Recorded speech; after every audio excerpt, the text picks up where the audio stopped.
Hello everyone, welcome back to your favorite channel Civilians, the Civil Engineers। जैसा कि आप लोग जानते हैं कि हमारा यूपीपीएससी एई पोस्टपोन हो चुका है, लेकिन हमें ये ध्यान रखना है कि पोस्टपोन हुआ है पर कैंसिल नहीं। सो हमें अपनी तैयारी जारी रखनी है। इनफैक्ट ये अच्छा ही मौका है, हमें और टाइम मिल गया है प्रिपरेशन करने का, तो हम अच्छे से प्रिपेयर कर सकते हैं। हमारा चैनल आज लेके आया है आपके लिए कुछ बहुत इंपॉर्टेंट क्वेश्चन हाईवे के, जो कि यूपी के कई सारे एग्ज़ाम में आ चुके हैं। यूपी के एग्ज़ाम में तो आपके लिए ये काफ़ी यूज़फुल रहेंगे, ये सेशन बहुत इंपॉर्टेंट रहेगा। So let's begin with our amazing session. हमारा IRC recommendation for maximum width of vehicle is, maximum width vehicle की according to IRC Indian Road Congress के अकॉर्डिंग क्या होनी चाहिए? Option A is 1.75 metre, option B is 2 metre, option C is 2.44 metre, option D is 4.88 metre. आप देख रहे हैं ये यूपी के अलावा बाकी स्टेट में एग्ज़ाम में भी आ चुका है। मतलब ये जो क्वेश्चन है ये काफ़ी इंपॉर्टेंट है आपके एग्ज़ाम पॉइंट ऑफ व्यू से। इसका जो करेक्ट आंसर होगा वो हमारा होगा option C, that is 2.44 metre. IRC के अकॉर्डिंग मैक्सिमम विड्थ व्हीकल की हमारी 2.44 मीटर होगी। अगर हमसे यही पूछा जाता कि लेंथ क्या होगी, लेंथ, तो हम लिखते, तो हम आंसर देते हैं 10.6 मीटर। अब हमसे विड्थ पूछी गई जो कि 2.44 मीटर है, और हाइट पूछी जाती तो हम क्या लिखते हैं 3.8 मीटर। ठीक है, अगर वही height of double decker bus की पूछी जाती, डबल डेकर बस, तो हमारी होती 4.72 मीटर। लेंथ व्हीकल की 10.6 मीटर होगी, हाइट हमारी 3.80 होगी, और विड्थ हमारी 2.4। Next question is, what is the value of camber that should be provided in case of WBM payment surface in an area of heavy rainfall? heavy rainfall condition दे रखी है और हमें क्या निकालना है, कैम्बर की वैल्यू निकालनी है किस केस में, WBM पेमेंट सरफेस के केस में। ठीक है, ऑप्शन दे रखे हैं 1/30, option B is 1/40, option C is 1/60 and option D is 1/72। जिसका करेक्ट आंसर होगा वो हमारा होगा ऑप्शन ए, दैट इज़ 1/30। जो WBM पेमेंट सरफेस कैम्बर होता है उसके केस में हैवी रेनफॉल की बात करें और लाइट रेनफॉल, हैवी में हमारी वैल्यू होती है 1/33, दैट इज़ 3%। और ऑप्शन में 1/33 के क्लोज सिर्फ 1/30 है, इसलिए हम लोग 1/30 मार्क कर देंगे। और लाइट रेनफॉल के लिए होता है 1/40।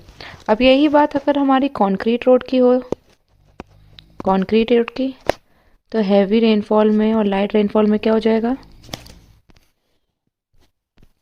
हैवी रेनफॉल में हो जाएगा हमारा 1/50 और लाइट रेनफॉल में 1/60। अब हम बिटमनस रोड की बात करते हैं। Bituminous, heavy rainfall and light rainfall,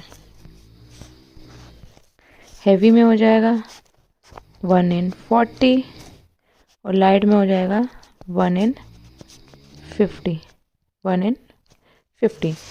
और मैंने WBM और ग्रेवल रोड का, अगर WBM और ग्रेवल रोड का पूछा जाए तो ये सेम रहेगा। और अगर अर्थन रोड की बात करते हैं, earthen,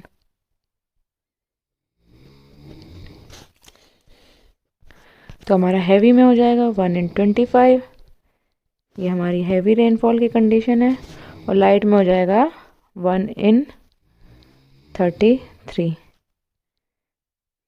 Next question is, the width of carriageway for 2-lane with race curve standardized by Indian Road Congress is, option है हमारे 7.5 metre, 7 metre, 5.5 metre and 6 metre.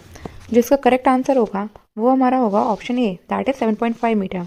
इसमें हमें मेन जो पूछा क्या जा रहा है, 2 लेन के लिए पूछा गया है और विथ रेस्ड कर्व, तो इसके लिए हमारी जो विड्थ होगी वो 7.5 मीटर होगी। अगर वही सिंगल लेन के लिए पूछा जाता, सिंगल लेन के लिए, तो 3.75 मीटर होगी। 2 लेन विदाउट रेस कर्व के लिए पूछा जाता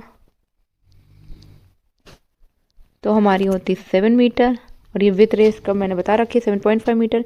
इंटरमीडिएट कैरेज वे के लिए पूछा जाता तो 5.5 मीटर होती, और मल्टी लेन पेमेंट के लिए पूछा जाता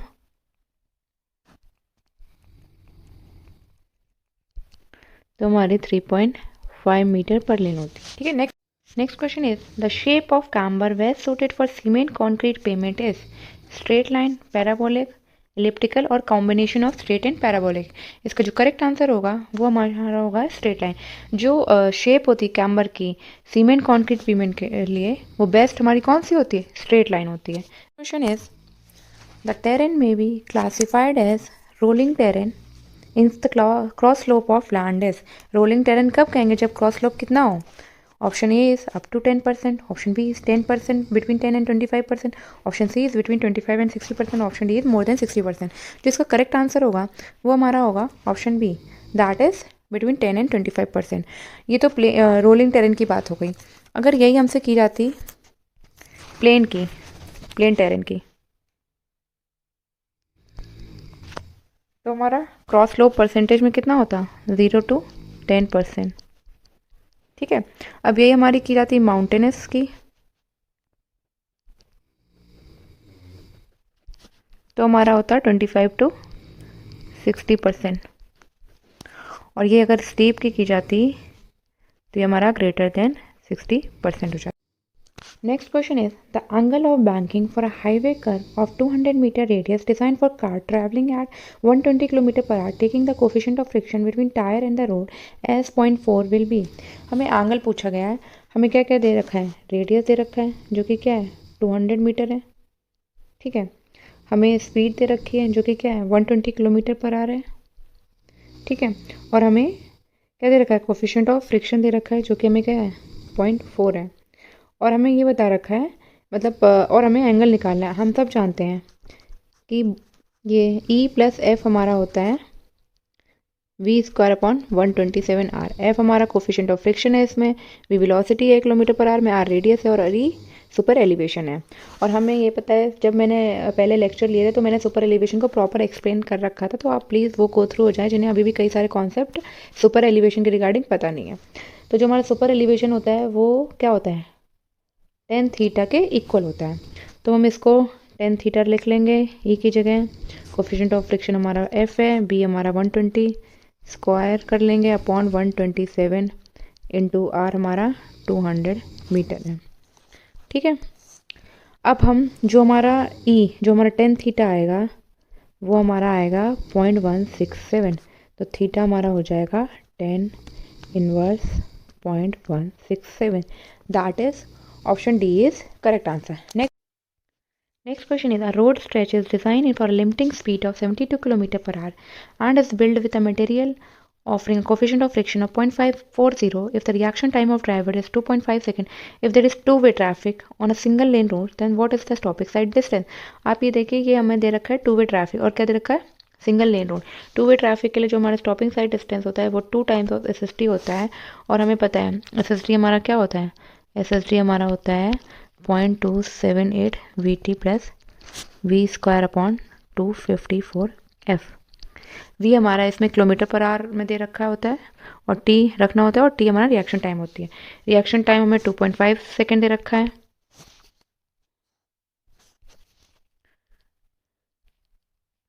2.5 सेकेंड दे रखा है और v हमारा 72 किलोमीटर पर आवर दे रखा है। ये वैल्यू पुट कर देंगे। सॉरी, v हमारा 72 है, इसका स्क्वायर हो जाएगा अपॉन 254। कोफिशिएंट ऑफ फ्रिक्शन हमारा 0.4 दे रखा है। तो हम जब सॉल्व करेंगे तो हमारा जो SST का वैल्यू आएगा वो हमारा आएगा 101.1। लेकिन हमसे टू वे ट्रैफिक के लिए पूछा जा रहा है तो हम इसको 2 से मल्टीप्लाई कर देंगे तो हमारा कितना आ जाएगा? अप्रॉक्सीमेट 200 मीटर आ जाएगा। That is option B is correct. Next question is the shoulder provided along the road as should be. Shoulder कैसा होना चाहिए जो रोड के एज में प्रोवाइड होता है? रफर than traffic lane, smoother than traffic lane, of same colour as that of pavement, of very low load bearing capacity. तो इसका जो करेक्ट आंसर होगा वो हमारा होगा ऑप्शन ए, दैट इज रफर देन ट्रैफिक लेन। और हमारा शोल्डर डिफरेंट कलर का भी होना चाहिए ताकि हम पेमेंट और शोल्डर में डिफरेंस देख सके, वरना सेम कलर का होगा तो हमें सेम ही जैसा लगे। Next question is as per IRC recommendation the ruling gradient for plain terrain is. क्या होगा? 1/15 होगा, 1/20 होगा, 1/40 होगा और 1/30 होगा। प्लेन के लिए जो हमारा मैक्सिमम सुपर एलिवेशन होता है वो क्या होता है? 1 in 13, that is option D is correct answer. अब वही हिली एरिया के लिए पूछा जाता तो हमारा हो जाता 1 in 20, 1 in 20। और अगर हमसे स्टीप के लिए पूछा जाता तो हमारा हो जाता 1 in 16.7। In the horizontal alignment of highway as per IRC recommendation is option A is spiral, option B is lemniscate, option C is cubic parallel, option D is any of the above। एक तो जो हमारे transition curve होते हैं वो कौन कौन से होते हैं, एक स्पाइरल होता है, एक हमारा होता है लेमिनिस्केट और एक होता है क्यूबिक पैरेलल वाला। ये सारे ही ट्रांजिशन कर्व होते हैं जो हमें दिए गए हैं, ठीक है। लेकिन जो हमारे हॉरिजॉन्टल अलाइनमेंट ऑफ हाईवे के लिए कौन सा ट्रांजिशन कर्व यूज़ किया जाता है, वो हमारा क्या रहता है, स्पाइरल, दैट इज ऑप्शन ए। अगर किसी को ट्रांजिशन कर्व के बारे में अच्छे से समझना है तो मैंने ये पढ़ा रखा है अपने हाईवे के प्रीवियस वीडियोस में, तो आप प्लीज़ एक बार उसके गो थ्रू हो जाएंगे। On locating major routes in a city which one of the following traffic survey scheme is most relevant. कौन सी ट्रैफिक सर्वे स्कीम है जो कि बहुत ज़्यादा बेटर है मेजर रूट प्लान करने के लिए। ऑप्शन है हमारे पास traffic volume survey, option B is origin destination, option C speed survey, option D is traffic capacity survey. इसका करेक्ट आंसर होगा वो ऑप्शन बी होगा। ये सबसे ज़्यादा प्लान करने के लिए, रूट्स के लिए, मेजर रूट को प्लान करने के लिए सबसे बेटर है। ये हमें ट्रांसपोर्टेशन सिस्टम भी प्लान करने में हम इसको यूज़ करते हैं, एक्सप्रेस वे को लोकेट करने के लिए या फिर किसी टर्मिनल को प्लान या लोकेट करने के लिए भी हम ओरिजिन एंड डेस्टिनेशन सर्वे करते हैं। For determining spot speed in traffic engineering which one of the following equipment is useful. Option है हमारे पास endoscope, periscope, radar and tachymeter. जिसका करेक्ट आंसर होगा वो क्या होगा, एंडोस्कोप होगा। स्पॉट स्पीड निकालने के लिए सबसे जो इक्विपमेंट हमारा यूज़ होता है वो एंडोस्कोप होता है। ये इसमें मिरर होते हैं, मिरर बॉक्स टाइप का होता है। ट्राइपॉड स्टैंड में ये इसका सपोर्ट रहता है, ये लगा रहता है मिरर, ठीक है। इसका जो मेन एडवांटेज होता है वो क्या है, ये सिंपल है, चीप है और इजी भी है यूज़ करने में। अदर जो भी और सारे भी स्पॉट स्पीड निकालने के लिए हमारे जो इंस्ट्रूमेंट यूज़ किए जाते हैं इक्विपमेंट, वो हमारे होते हैं फोटो इलेक्ट्रिक मीटर और एक होता है रडार स्पीडोमीटर।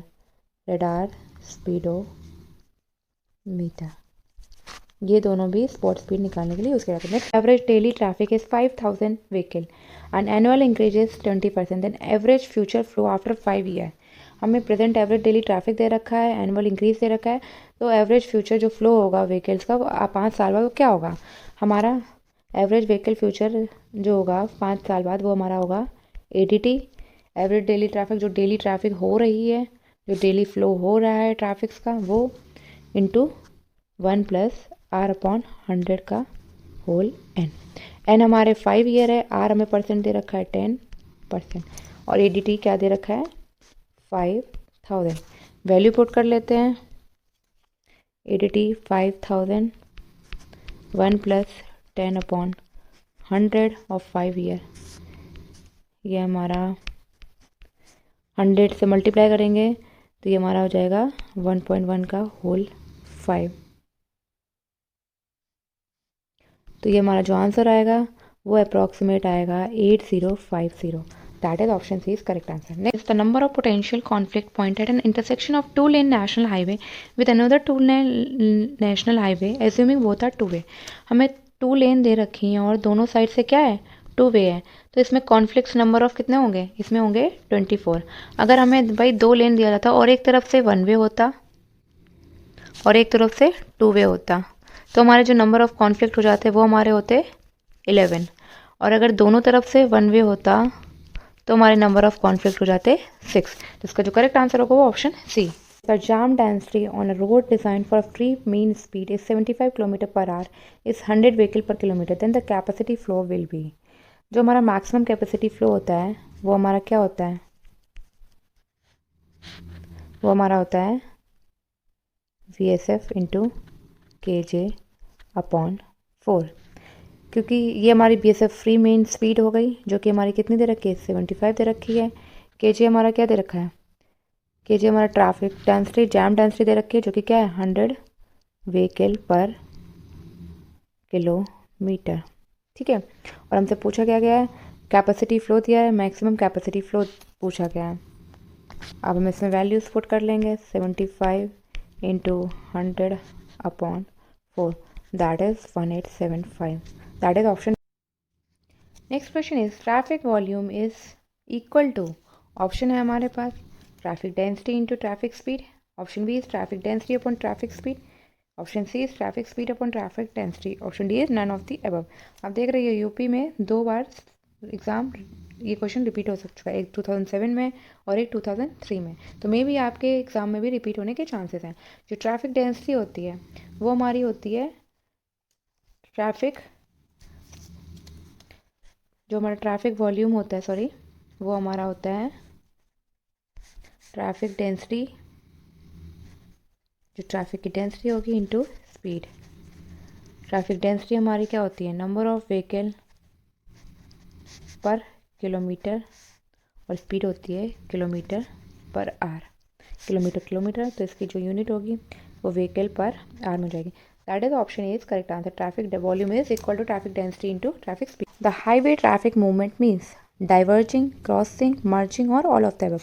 हाईवे का जो मूवमेंट होगा वो डाइवर्ज भी कर सकता है, मर्ज भी कर सकता है और वीव भी कर सकता है, तो तीनों ही कर सकता है, तो इसका option D correct answer. Average centre to centre spacing of vehicle is 20 metre in the basic capacity of traffic lane at a speed of 50 kilometre is. हमें बेसिक कैपेसिटी बतानी है ट्रैफिक की। बेसिक कैपेसिटी हमारी क्या होती है traffic की, 1000 we upon S. S हमारा क्या, सेंटर टू सेंटर स्पेसिंग है, ठीक है, किस में, मीटर में, जो कि हमारी 20 मीटर दे रखी है, और वी हमारा स्पीड है, एंगुलर स्पीड किस में, किलोमीटर पर आवर में। ठीक है, अब हम ये वैल्यू सारी पुट कर लेते हैं, और जो हमारा कैपेसिटी आएगी हमारी वो व्हीकल पर आवर में आएगी, 1000 इंटू वी हमारा 50 दे रखा है अपॉन 20, ये 500 जगह 50, ये 2500 है, that is 2500 vehicle per day, that is option A. A traffic rotary is justify where number, कब ट्रैफिक रोटरी किस सिचुएशन में, कंडीशन में जस्टिफाई होगी, स्टेटमेंट दे रखे हैं, हमें बताना है सही कि नहीं। Number of intersecting road is between 4 and 7, space is limited and costly, when traffic volume is less than 500 vehicle per hour, when traffic volume is more then 5000 vehicle per hour. देखो, जब नंबर ऑफ इंटरसेक्टिंग रोड 4 या 7 के बीच में हो तो ये तो बिल्कुल सही करेक्ट आंसर है, तो मतलब ये कहीं ना कहीं बाकी जो हैं वो गलत होंगे। जो हमारी स्पीड होगी, सॉरी स्पेस होगी, वो लिमिटेड नहीं होगी। जो हमारे पास स्पेस, रोटरी बनाने के लिए स्पेस ज़्यादा चाहिए होती है, लार्ज स्पेस, ठीक है। और जो ट्रैफिक वॉल्यूम होगा वो हमारा कितना होगा, 500 से, when traffic volume is less than 500 vehicle per our नहीं होना चाहिए, ये होना चाहिए 500 से जब ज़्यादा होगा, और इसमें 500 से नहीं, 500 से ज़्यादा होगा, 500 से ज़्यादा होगा और 5000 से कम होगा, तो इसलिए ये दोनों ही उल्टे लिखे हैं स्टेटमेंट, इसलिए ये दोनों गलत हैं, ये भी गलत है, लिमिटेड नहीं लार्ज होनी चाहिए, तो correct answer. Identify the survey work carried out to generate the desire line in traffic engineering. ये देख रहे हैं आप, कितने सारे एग्जाम में ये आ चुका है, कितने सारे स्टेट एग्जाम में, ये काफ़ी इंपॉर्टेंट क्वेश्चन है। डिज़ायर लाइन ट्रैफिक इंजीनियरिंग में किस सर्वे वर्क में करते हैं। डिज़ायर लाइन सुनते ही हमें याद होना जाना चाहिए origin and destination studies, origin and destination study. इसका जो करेक्ट आंसर होगा वो हमारा ऑप्शन सी होगा, ठीक है। ये ओरिजिन डेस्टिनेशन स्टडी हमारा डिज़ायर लाइन जनरेट करता है, और ये क्या डिटरमाइन इन्फॉर्म करता है, ये इन्फॉर्मेशन देता है किसकी, duration of travel, duration of travel, selection of route, route को सिलेक्ट करने में जो भी ट्रैवल टाइम लगता है उसको डिटरमाइन करता है, और लेंथ रूट की डिटरमाइन करता है, ठीक है। और अगर हम एक्सीडेंट स्टडीज़ की बात करते हैं, एक्सीडेंट स्टडी, तो ये हमें क्या बताती हैं, ये हमें बताती हैं कि रीज़न क्या है, रीज़न क्या है एक्सीडेंट के, या फिर हम कौन से प्रिवेंटिव मेजर ले सकते हैं एक्सीडेंट रोकने के। अगर हम स्पॉट स्पीड की स्टडी की बात करें, तो स्पॉट स्पीड स्टडी हमें इंडिविजुअल स्पीड बताती है व्हीकल की, इंडिविजुअल स्पीड बताती है व्हीकल की। अब ये हम क्यों करते हैं यूज़, हमारे प्लानिंग ट्रैफिक कंट्रोल को प्लान करने के लिए होते हैं। स्पॉट स्पीड स्टडी के बारे में है ये ट्रैफिक कंट्रोल करता है, इसको ट्रैफिक कंट्रोल के प्लान में कर सकते हैं, एक्सीडेंट स्टडी में कर सकते हैं यूज़, ट्रैफिक कैपेसिटी कैलकुलेट करने में यूज़ हो सकता है ये स्पॉट स्पीड स्टडी, और स्पीड का क्या ट्रेंड है वो डिसाइड करने में भी यूज़ कर सकते हैं। Anklum Weave deflection method is used for flexible overlay on flexible payment, rigid overlay on rigid payment, flexible overlay on rigid payment, rigid overlay on flexible payment. Anklum Weave deflection करता क्या है? ये rebound deflection major करता है, rebound deflection major करता है किसका? flexible overlay on flexible pavement का, किसकी वजह से?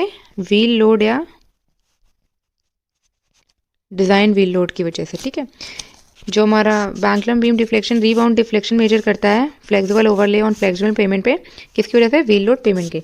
इसका करेक्ट आंसर हो जाएगा, वो हमारा हो जाएगा ऑप्शन ए।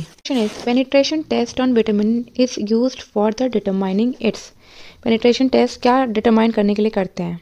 एक तुम पहले जान ले पेनिट्रेशन टेस्ट होता क्या है, पेनिट्रेशन टेस्ट करते क्यों है, क्या निकालते हैं। पेनिट्रेशन टेस्ट हमें हार्डनेस या सॉफ्टनेस बताता है किसी भी विटामिन की। ठीक है, और इसकी हम कैसे बताते हैं? हम डेप्थ मेजर करते हैं जो कि क्या होती है? मिलीमीटर में। इसमें हम एक लोकल नीडल को पेनिट्रेट करेंगे और जो कि जिसका टाइम क्या होगा? 5 सेकेंड होगा। ठीक है, और टेम्परेचर जो मेंटेन होगा वो हमारा होगा 25 डिग्री सेल्सियस टेम्परेचर रहेगा विटामिन सैंपल का। ठीक है, और जो हमारा जो ग्रेड ये जनरली जो बताता है, ये हार्डनेस सॉफ्टनेस क्या हो गई हमारी ग्रेड बताता है, जो कि किस उसकी जो वैल्यू होती है। फॉर एग्जांपल किसी भी की पेनिट्रेशन वैल्यू 30/40 दे रखी है। ठीक है, तो इसको हम इसका मतलब हुआ कि ग्रेड जो विटामिन की है, ये जो ग्रेड हो गई वो इंडिकेट क्या करेगा? एक पेनिट्रेशन वैल्यू करेगा उस विटामिन का, जो कि किस रेंज में लाई करेगा? 30 to 40 रेंज में लाई करेगा at standard condition. Penetration value हम हार्डनेस और सॉफ्टनेस डिटरमाइन करने के लिए निकालते हैं विटामिन का, जो कि हम डेप्थ में मेजर करते हैं मिलीमीटर में। एक नीडल होती है वो पेनिट्रेट करेगी 5 सेकेंड में, टेम्परेचर विटामिन करेगा 25 डिग्री सेल्सियस, और ये एक रेंज होती है। अगर 30/40 ग्रेड दे रखा है तो इसका मतलब है कि 30 to 40 रेंज होगी। In cement concrete slab in pavement tie bar are installed in. Tie bar कहाँ इंस्टॉल होंगे? सीमेंट कॉन्क्रीट में, एक्सपेंशन जॉइंट में, कॉन्ट्रैक्शन जॉइंट, वार्पिंग जॉइंट और लॉन्गिट्यूडनल जॉइंट। तो इसका करेक्ट आंसर होगा वो हमारा क्या होगा? Longitudinal joint. टाई बार हमेशा कहाँ इंस्टॉल होते हैं? लॉन्गिट्यूडनल जॉइंट्स में। जॉइंट क्या होती है? एक डिसकंटिन्यूटी होती है, ताकि हम किसी भी कंक्रीट को एक कंक्रीट में डिसकंटिन्यूटी होती है ताकि हम किसी और कंस्ट्रक्शन पर्पस के लिए यूज़ कर सकें या किसी और काम के लिए। अब हम देख लेते हैं कि बाकी जॉइंट्स ये सब होते क्या हैं। अगर हम कंस्ट्रक्शन जॉइंट की बात करें, कंस्ट्रक्शन जॉइंट हमारा जो होता है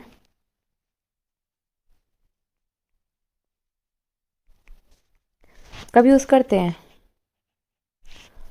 जब भी कोई कंस्ट्रक्शन वर्क स्टॉप हो जाए टेम्परेली, तो हम कंस्ट्रक्शन जॉइंट यूज़ करते हैं। और ये कैसे यूज़ होगा? जॉइंट इसमें कैसे होगा? या तो आइदर ट्रांसवर्स होगा और क्या होगा? या लॉन्गिट्यूडनल होगा। ठीक है, अब यही हम कॉन्ट्रैक्शन जॉइंट की बात करें तो कॉन्ट्रैक्शन जॉइंट होगा क्या, कैसे हैं? ट्रांसवर्स डायरेक्शन में प्रोवाइड करते हैं। ठीक है, ये क्या करता है? ये कॉन्ट्रैक्शन बताता है कि कितना कॉन्ट्रैक्ट हुआ कंक्रीट नेचुरल श्रिंकेज की वजह से। और जो मैक्सिमम स्पेसिंग होती है कॉन्ट्रैक्शन जॉइंट में, किसी भी कॉन्ट्रैक्शन जॉइंट के बीच में, वो होती है 4.5 मीटर। एक्सपेंशन जॉइंट की बात करते हैं तो एक्सपेंशन जॉइंट हमारा या तो ट्रांसवर्स डायरेक्शन में होगा। ठीक है, हमेशा ट्रांसवर्स डायरेक्शन में प्रोवाइड करते हैं। ये मूवमेंट क्या अलाउ करता है कंक्रीट को, या तो टेम्परेचर की वजह से या सबग्रेड मॉइस्चर की वजह से। अब हम वार्पिंग जॉइंट की बात करें तो वार्पिंग जॉइंट हमारा लॉन्गिट्यूडनल डायरेक्शन में प्रोवाइड होता है हमेशा। Pavement is classified as flexible और रिजिड पेमेंट बेस्ड ऑन। हमें कैसे पता चलेगा फ्लेक्सिबल है या रिजिड? देखो ऑप्शन हमारे पास वेयरिंग कोर्स, बेस कोर्स के द्वारा, सब बेस की सब ग्रेड। देखो जो किसी भी पेमेंट का फ्लेक्सिबल और रिजिड पेमेंट में दोनों में ही हमारा बेस कोर्स भी सेम होता है और सब बेस भी सेम होता है और सब ग्रेड भी सेम होता है। ठीक है, ये जो बेस कोर्स हो गया, सब बेस हो गया और सब ग्रेड सेम हो गया। लेकिन हमारा कभी जो बियरिंग कोर्स होता है वो फ्लेक्सिबल और रिजिड का सेम नहीं रहता है। That is option A is correct answer. ठीक है, ये क्या होता है, जो टॉप कोटिंग होती है मतलब जो नेचुरल सॉइल होती है वही हम बियरिंग कोर्स बोलते हैं, जो कि मेनली स्ट्रेस लेती है।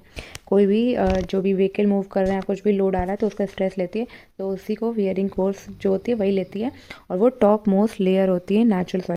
मैं आज की क्लास यहाँ पर ही एंड कर रही हूँ। ऐसे ही आपके लिए नेक्स्ट क्लास में भी और भी इंपॉर्टेंट क्वेश्चन यूपी के गवर्नमेंट एग्ज़ाम के लिए आपके लिए लेके आऊँगी। अगर आपको हमारा चैनल पसंद आता है तो प्लीज़ अपने सिविल फ्रेंड्स के साथ शेयर करिएगा, लाइक करिएगा और कुछ भी अगर क्वेरी होती है कुछ क्वेश्चन के रिगार्डिंग या कुछ हमें आप चेंजेस चाहते हैं हमारे पढ़ाने के तरीके या कुछ अगर आप कुछ और चाहते हैं, कुछ और क्वेश्चन चाहते हैं तो उसके लिए कोई भी डाउट है तो आप प्लीज़ हमें कॉमेंट सेक्शन में बताइएगा।